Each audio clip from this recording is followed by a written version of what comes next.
नमस्कार, आप देख रहे हैं आर्या न्यूज। मैं हूं आपके साथ पल्लवी सिंह। रुक करेंगे दिन भर की बड़ी खबरों की ओर। तो बता दें कि अफगानिस्तान में फंसे भारतीयों को लाने का सिलसिला लगातार जारी है। ऐसे में थोड़ी देर पहले ही दिल्ली एयरपोर्ट पर एक विमान 104 लोगों को लेकर पहुंचा है, जहां सुबह 5:10 पर विमान से 104 लोगों को लेकर दिल्ली में उतारा गया। इससे पहले देर रात भी दोहा के रास्ते 31 लोग दिल्ली पहुंचे, तो वहीं कतर एयरवेज के जरिए रात करीब 2 बजे 30 लोग पहुंचे हैं। वहीं एयर इंडिया के विमान से भी एक नागरिक के सुबह 3 बजे दिल्ली एयरपोर्ट पहुंचने की खबर है। इस तरह दोहा के रास्ते अब तक की जानकारी के मुताबिक 135 लोग आ चुके हैं। भारत ने अमेरिका, कतर, तजाकिस्तान और कई अन्य मित्र देशों के साथ समन्वय स्थापित करके अफगानिस्तान से लोगों को बाहर निकालने का अभियान चला रहा है। साथ ही बता दें, कतर में भारतीय मिशन के रविवार रात लगभग 8 बजे ट्वीट किया गया, जहां अफगानिस्तान से भारतीयों को वापस लाया जा रहा है। अफगानिस्तान से दोहा लाए गए 146 भारतीय नागरिकों का दूसरा समूह भारत वापस लाया जा रहा है। तो वहीं अफगानिस्तान का एकमात्र इलाका पंजशीर, जो कि तालिबान के कब्जे से फिलहाल बाहर है, अब तालिबानी आतंकी पंजशीर की तरफ बढ़ रहे हैं। कार्यवाहक राष्ट्रपति अमरुल्लाह सालेह ने इसे तालिबान का आत्मघाती कदम बताया है। सालेह का दावा है कि पंजशीर की तरफ जाने वाले सलांग हाईवे को बंद कर दिया गया है। साथ ही पंजशीर के रास्ते में अब अंद्राब घाटी में नॉर्दर्न अलायंस के हमले में कई तालिबानी आतंकियों के मारे जाने का भी दावा है। ये घात लगाकर बैठे तालिबान पर हमला किया गया और इससे पहले बागलान के जबल ए सिराज से भी 300 से ज्यादा तालिबानियों के मारे जाने का दावा है।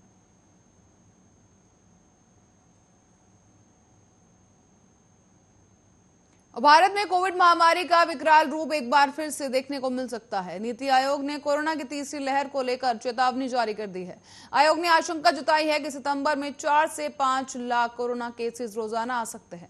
हर 100 कोरोना मामलों में से 23 मामलों को अस्पताल में भर्ती करने की व्यवस्था करनी पड़ सकती है। ऐसे में पहले से ही 2 लाख आईसीयू बेड तैयार रखने की जरूरत होगी। नीति आयोग ने कोरोना की दूसरी लहर के बाद बड़ी संख्या में अस्पताल में कोविड बेड अलग रखने की सिफारिश भी की है। आयोग का कहना है कि खराब हालात से निपटने के लिए पहले से ही तैयार रहना होगा। सितंबर तक 2 लाख आईसीयू बेड तैयार किए जाने चाहिए। इसके अलावा 1.2 लाख वेंटिलेटर वाले आईसीयू बेड, 7 लाख ऑक्सीजन वाले बेड और 10 lakh Covid isolation care bed होने चाहिए। नीति आयोग ने इसे पहले सितंबर 2020 में भी कोरोना की दूसरी लहर का अनुमान लगाया था। तब नीति आयोग ने 100 संक्रमितों में से गंभीर कोविड लक्षणों वाले लगभग 20 मरीजों को अस्पताल में भर्ती होने की आवश्यकता बताई थी। लेकिन इस बार अनुमान पिछली बार से काफी अधिक बताया जा रहा है। तो वहीं तालिबान ने सीधे सीधे अमेरिका को धमकी दे डाली है। तालिबान ने कहा कि अगर बाइडेन सरकार ने अफगानिस्तान से अपने सैनिकों को नहीं बुलाया तो गंभीर परिणाम भुगतने होंगे। तालिबान के प्रवक्ता सुहेल शाहीन ने कहा कि अमेरिकी राष्ट्रपति बाइडेन 31 अगस्त को अफगानिस्तान छोड़ने की बात कह चुके हैं। बाइडेन के अपनी बात से मुकरने का कोई मतलब नहीं है। तालिबान ने साफ कहा है कि 31 अगस्त से एक दिन भी आगे मियाद नहीं बढ़ सकती। अगर 31 अगस्त के एक दिन आगे की भी मोहलत अमेरिका और ब्रिटेन मांगते हैं तो उसका जवाब नहीं होगा।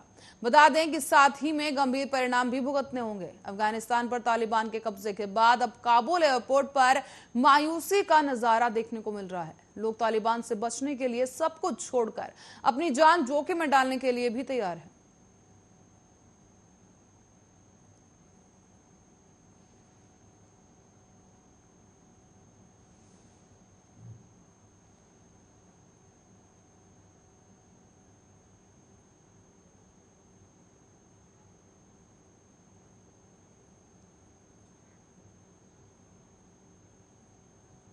वहीं अब आपको बता दें कि भारतीय रेलवे को कोविड महामारी के दौरान 36,000 करोड़ रुपए का भारी घाटा हुआ है। रेल राज्य मंत्री राव साहेब दानवे ने दावा किया है कि दानवे महाराष्ट्र के जालना रेलवे स्टेशन पर रविवार को एक अंडरब्रिज के शिलान्यास समारोह को संबोधित कर रहे थे।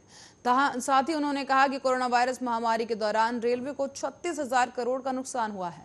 गौरतलब है कि पिछले साल मार्च में कोरोना का कहर शुरू होने के बाद ज्यादातर ट्रेनों का संचालन ठप हो गया था। लॉकडाउन की वजह से रेलवे को कमाई कराने वाली मालगाड़ियां से भी सिर्फ जरूरी सामान की ढुलाई ही की गई और अब भी पूरी तरह से सभी ट्रेनों का संचालन शुरू नहीं हो पाया है। जानकारी के मुताबिक राव साहेब दानवे ने मालगाड़ियों को रेलवे के लिए वास्तविक रूप से राजस्व उपलब्ध कराने वाला करार दिया है। उन्होंने ये भी कहा कि मुंबई नागपुर एक्सप्रेसवे के साथ एक बुलेट ट्रेन परियोजना को क्रियान्वित किया जाएगा जो वर्तमान में निर्माणाधीन है।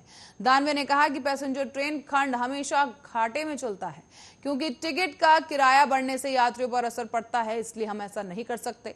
महामारी के दौरान रेलवे को 36,000 करोड़ रुपए का नुकसान उठाना पड़ा है। केवल मालगाड़ियां ही राजस्व उत्पन्न करने का काम करती रही और इस दौरान महामारी के दौरान ट्रेनों को माल ढोने और लोगों को राहत प्रदान करने में महत्वपूर्ण भूमिका निभाई गई है। बुलेट ट्रेन को लेकर उन्होंने कहा कि परियोजना मुंबई नागपुर एक्सप्रेसवे के साथ शुरू की जाएगी क्योंकि लोगों के लिए ये जरूरी है। दानवे ने आगे ये बताया कि रेलवे ने वेस्टर्न डेडिकेटेड फ्रंट कॉरिडोर परियोजना शुरू की गई है जो कि नवी मुंबई से दिल्ली को जोड़ेगी।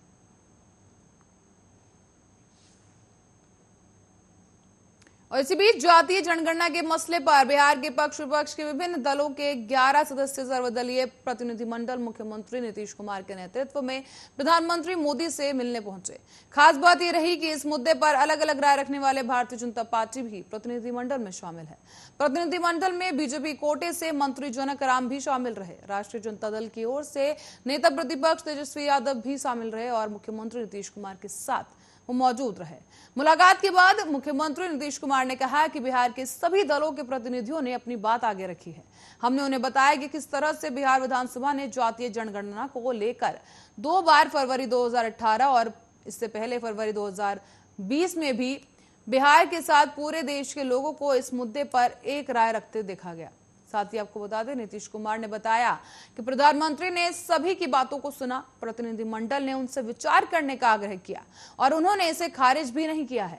ऐसे में मुलाकात के बाद नेता प्रतिपक्ष तेजस्वी यादव ने कहा है कि राष्ट्रीय हित में हम सभी दलों के लोग एक साथ हैं। जब जनवरी में पेड़ पौधों की गिनती होती है तो फिर इंसानों की गिनती क्यों ना हो। ऐसे में आंकड़ा होगा तो सरकार कल्याणकारी योजनाएं कैसे बना सकेगी। तेजस्वी ने यह भी कहा कि बिहार के प्रतिनिधिमंडल ने केवल बिहार ही नहीं बल्कि पूरे देश में जातीय जनगणना को लेकर अब मुलाकात की जानी चाहिए। प्रधानमंत्री के फैसले का इंतजार है।